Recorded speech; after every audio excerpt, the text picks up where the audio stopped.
Alright, let's start our build. The heart of the build is going to be the motherboard. This one comes from Asus. This is a B450-E motherboard. It's built for the AMD CPU, specifically the Ryzen series that have the graphics on board in this case. So we're going to be using their 5 series with the 2400G, which has both CPU and graphics. Then we're going to be putting a Cooler Master CPU cooler on board that. We'll be installing some Viper memory, or at least we hope so. We don't know if this is going to fit beneath the cooler. We're about to find out. And then we're going to be using an Intel SSD for our hard drive. This is a 1 terabyte hard drive from Intel, and it will go into the slot underneath this. So we're going to be taking this off, putting in our SSD. We're going to be mounting our CPU here, and then our cooler on top of that. Okay, here we have our Ryzen AMD chip. This is the Ryzen 5 2400, and again, this has both processing and graphics on board. You can see the pins on the back here are going to go into this slot right here. First thing we do is pull up this plate here, and we're going to get our processor out. Alright, now we have our Ryzen processor ready to go. Again, we want to be careful not to touch anything more than we have to on this, so from the edges. Now, you'll see that there's a gold corner here. That gold corner signifies the corner that you need to line up with on the motherboard. Alright, and if we look here on our instruction sheets for the motherboard, it tells us there's a notch on the chip that needs to be in this particular orientation, in this case, farthest away from the hinge point on the mounting point. So that corresponds, and there is a little diamond there. So when we pick up our processor, very carefully, again, limiting how much we touch this as much as possible, avoid touching the pins, we've got our little gold contact there, which should be farthest away. And again, this should just settle in very gently into the processor slot. Shouldn't be any force required to set this in place. There it is. And once it just sits in there, then we are going to take this down and lock it in place. That is the installation of the processor. Now the next thing we're going to do is install this cooler onto the processor here. Now, the RAM I have has an RGB light on top, which makes this RAM stick up a little bit. So I've just kind of done a little quick test fit to see if those are going to clear, and it looks like it's just going to. Again, this is the preferred memory slot, so I've got dual channels, so there's one more RAM that's going to go in this slot here. But the preferred channels are these two here. So I'd like the RAM to be here, and it looks like I'm going to be able to put it in. However, it looks like I'm going to have to put in the RAM before I put in the cooler, because it doesn't look like I'm going to be able to get to that cooler once we get this RAM in place. So I'm going to go ahead and seat this other one. There's a notch here. You make sure and line up. There's a notch here that lines up with a notch on the motherboard. Make sure and line those up. Should sit right into place, and then just snap down into place. And then the same thing is true with this one. So there's our RAM. I wasn't going to install the RAM until later, but given the clearance with the CPU cooler, it looks like I had to do the RAM first. So that's our RAM installed there, and so now I'm going to start the CPU cooler installation. Okay, so for this particular cooler, we are going to have to remove the mounts that came with this board. So I'm going to very carefully remove these. Alright, for the CPU holder that goes on the back here, you need to mount the little holes on the front side here. So this is going to be flipped over, so we're looking at this, and this is what's going to be on the bottom looking up. But we need to, and then you read the instructions very carefully. It's very tricky. You've got to figure out where these little hole pins go. And on the AMD AM4 CPU, which is what we're looking for, they go in these slots facing that way on this side. And then you take this little guy and you put a cap on it so it doesn't slide around, and that will lock it in place. So for the AM4, each of these is supposed to be closest to these large arms. So now I've got that set up. Now I'm going to mount that to the back of the motherboard. Let's see if we can do that in real time. Put that there. Should go through those holes there. And then you'll see that we have, set that down carefully. There we have those. Now we're supposed to put in the little standoffs, that's these, into those little holes to hold them in place. So we're going to do that very carefully. And which way these go, like so. Okay, so after getting the correct screws mounted in here, notice these are still a little loose, that's fine. Now you have to mount the arms on the bottom of the processor cooler. Now we are going to take off this tape and put some thermal paste on here, but I'm just going to do a quick test fit to see how that all lines up. It looks like it's going to work out pretty nice right there. So that's kind of how it's going to sit on there. That looks good. And then we're going to have to take these little screws, put them on there, and use this tiny little wrench to tighten them up. Okay, so now that we've test fit that, it's time to put on our thermal paste. This does come with the processor. And you're just going to squeeze a little on there. Again, everyone will tell you the theory is less is more. So just a little bit, a dollop in here. And that's really all you want to do. You don't need to go crazy on it. Again, this system is going to be in mineral oil, so it's not uber critical that we put the thermal paste on there anyway, but we're going to do it. Okay, so now we've got our thermal grease. Again, the reason we don't use too much is the point is it's just supposed to take up any air gaps between the processor and this platform here. So if we apply too much thermal grease, we're actually inhibiting heat transfer between it. We just want just enough in there that when we squish this, it takes out all the air bubbles.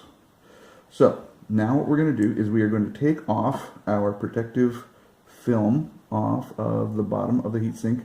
That is exposing this copper heat pipe.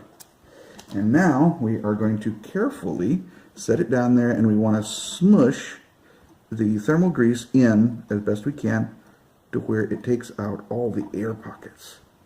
So we're just going to set that in there. Make sure we've got it on all these squares, and then just kind of give it a little wiggle and squish. There it is. Now we tighten down our screws.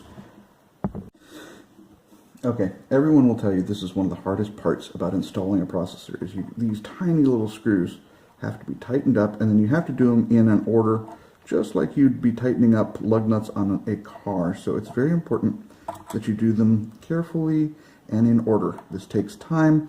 I'm not going to record the whole thing, but just to let you know, we are going to go in the pattern 1, 2, 3, 4, and we're just going to keep crossing over so that we're screwing this down and getting it firmed up evenly. Again, as we're pushing down and squeezing down, we're getting that thermal paste to squeeze out all the air bubbles so that we have good contact between the top of the processor and the heat sink at the core of this cooler.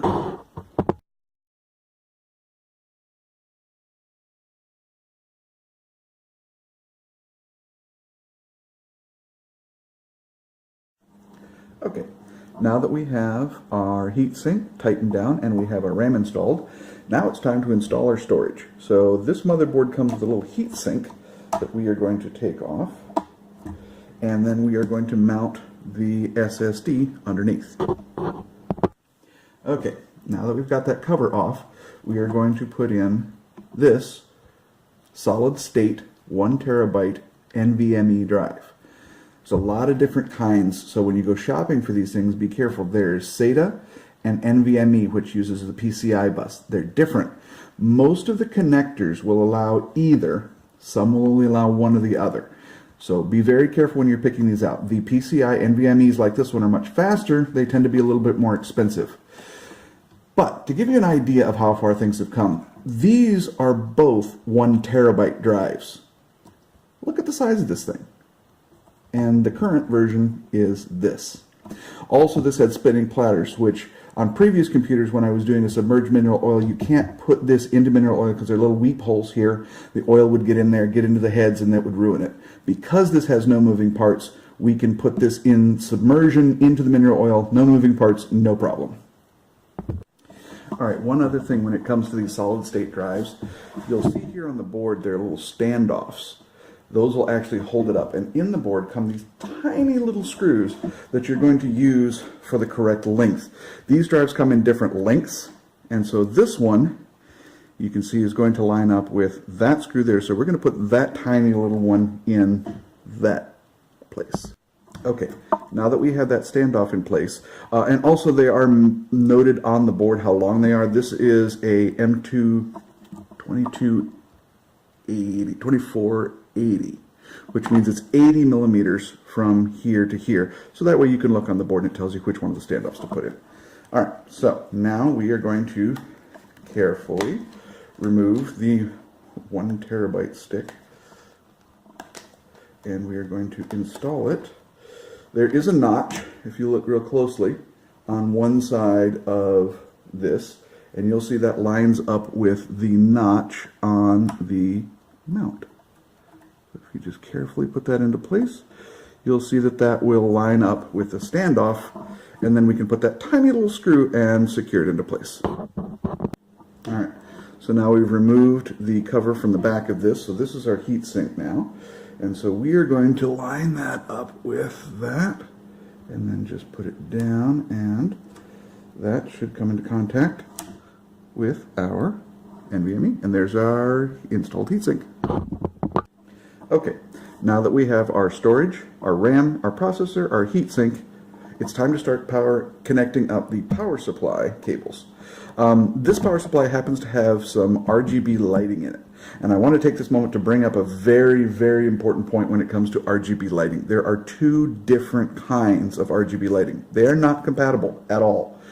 So this one is what's called the addressable RGB. Let's see if we can focus. All right. You can see there are 3 pins there. This is the new 5-volt system, and they only plug into the appropriate location on the motherboard like so.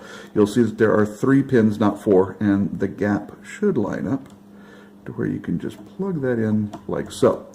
Now, you'll see the one next to it is a 4-pin.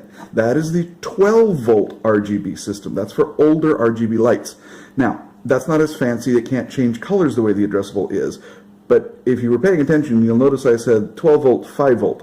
If these LEDs are 5-volt and I plug them into the 12-volt header, which, by the way, I don't know if you noticed, you could do that, that would be way too much power and it would blow up the LEDs. So if you have 12-volt or 5-volt, you must use the appropriate header on the motherboard, and do not mix and match them. So like if you get strings of LEDs and you want to start running these together, make sure you know which kind of RGB lighting you have and use the appropriate connector, and don't mix and match. Next, the big boy. This is your main motherboard patch cord. If your power supply is modular, you'll need to plug it into this end. If it's not modular, it'll already have that end plugged in, and then you just need to take this end, find the appropriate connector on your motherboard, and it snaps into place. These are designed to only be able to go in one way, so you shouldn't be able to put them in reversed.